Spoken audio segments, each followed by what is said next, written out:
Will you be the one to witness the birth of the incredible Nintendo Entertainment System? The first to play with Rob, the extraordinary video robot. Batteries not included. He follows the commands you put on the screen, so you get to the dynamite before it explodes. Will you be the one to raise the incredibly accurate zapper and play games like Duck Hunt? Will you be the one to experience the Nintendo Entertainment System? Comes with Rob, zapper, control deck, 2 controllers, gyromite, and Duck Hunt. Over 130 years ago, Nintendo was a small, rickety-looking shop in the heart of Kyoto. The shop's founder, Fusajiro Yamauchi, tossed out the idea of selling conventional Japanese products like sake, silk, and tea. Instead, he held on to the idea that selling a controversial product that was just legalized would be more lucrative, playing cards.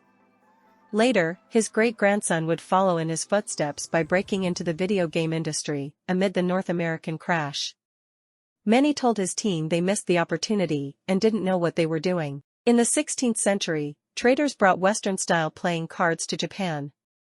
The cards quickly became a popular pastime among locals and were often used to gamble. They were later banned when Japan closed its borders to the world. Many who got into the business of making them stopped immediately. Meanwhile, others looked for ways to get around the ban. They ended up creating new playing cards with disguised designs. One of them was called Hanafuda. While Western cards had 4 suits and 12 numbers, Hanafuda consisted of 4 seasons and 12 months.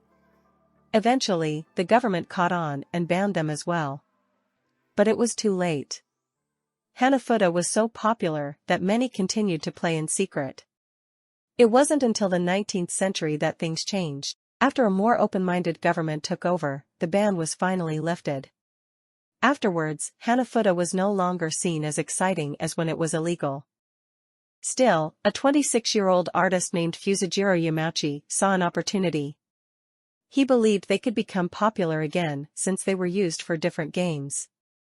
He was so convinced that he gambled on the idea by selling his own hand-painted cards in Kyoto. He called his new venture Nintendo Koppai, which means leave luck to heaven. Many considered it risky since most businesses sold conventional products like sake, silk, and tea. But Fusajiro proved them wrong as his cards quickly became in demand, particularly by the Yakuza who used fresh decks for high-stakes games. Eventually, Fusajiro had to train apprentices to keep up with the demand. And within a decade, his gamble paid off. Nintendo Koppai became the biggest playing card manufacturer in Japan. When Fusajiro retired, he handed the business over to his daughter's husband, Sakirio Kaneda. Sakirio proved to be a worthy successor after creating a distribution system and sales force throughout Japan. But as the business grew, the Yamauchi family fell apart, proving there are some things money can't buy. In the 1920s, T and Sakirio's eldest daughter, Kimi, married a man named Shikanojo Inaba. Shikanojo came from a respected family of craftsmen and was next in line to take over Nintendo Koppai. But when his first child, Hiroshi, turned 5, he abandoned the company and his family. Unable to cope as a single mother, Kimi handed Hiroshi to her parents. He rarely saw his mother and never saw his father again. T and Sakirio raised Hiroshi with the same iron fist that ruled the family business. They sent him to a preparatory school and expected him to study law or engineering. But when World War II began, all plans were put on hold. Since Hiroshi was too young to fight, he worked in a military factory until the war ended. Afterwards, he fulfilled his grandparents' wishes and left Kyoto to study law at Waseda University. He also agreed to an arranged marriage with a woman named Michiko Inaba. A few years later, Hiroshi received an unexpected call and was asked to rush home immediately.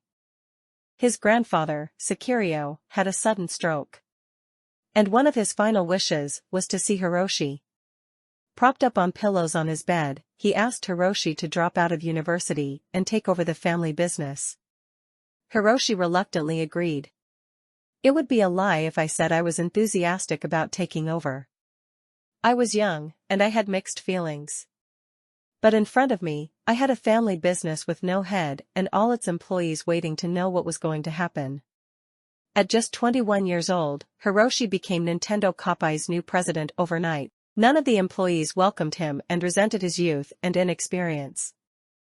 They turned out to be among the many who underestimated his ability to turn the family business into Japan's richest company. A few years into Hiroshi's reign, he set out to transform Nintendo Koppai. One of his early moves was manufacturing plastic-coated cards to compete with the modern US imports. Until then, all cards made in Japan were uncoated, making Nintendo Koppai the first to change the standard. Hiroshi's next big move was securing a licensing agreement with Walt Disney. The agreement allowed them to feature Disney characters on their cards and market to young people and families. It also led to creating a new distribution system that would get their cards into larger department and toy stores.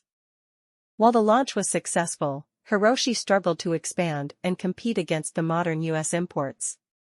It made him realize there was little room for growth in the market and that it was time to venture into new businesses.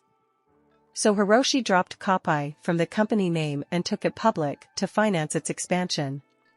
Afterwards, he launched an instant rice product, started a taxi company, and opened a love hotel. While these ventures brought in some revenue, Nintendo lost a fortune and sunk into debt. Hiroshi ceased operations and started to think of a new business venture, one that could leverage its access to department and toy stores. Meanwhile, Nintendo Koppai's mainstay business, Hanafuda, continued as usual. By then, operations had moved from a single shop to factories and offices around Kyoto. To many, it was still considered small and even unideal to work at when compared to the companies in Tokyo. But to an electrical engineer graduate, it was their only chance for a future. So much that they put their degree aside and accepted a job as a janitor. Had they not, Nintendo would have never gone on to launch some of the world's greatest video game consoles. After Nintendo sunk into debt, Hiroshi hired top university graduates to help him innovate. One exception was an electrical engineer graduate named Gunpei Yokoi. While he was a known tinkerer and once profiled by a magazine, he struggled to complete his degree. And after finally graduating, he was rejected by every company that he applied to. Working for Nintendo as a janitor and later maintenance worker was his last resort.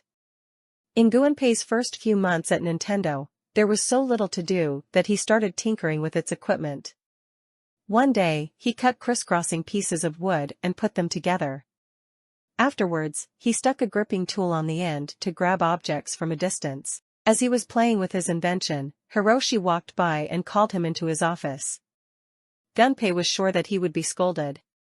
But to his surprise, Hiroshi asked him to turn his invention into Nintendo's first game. Gunpei simply added a group of colored balls that could be grabbed and called it the Ultra Hand. The game was a commercial success. Nintendo sold over 1 million units. Over the next decade, Gunpei developed more games, including the Love Tester and Beam Gun series. The beam guns were so successful that it led to launching the world's first laser clay range.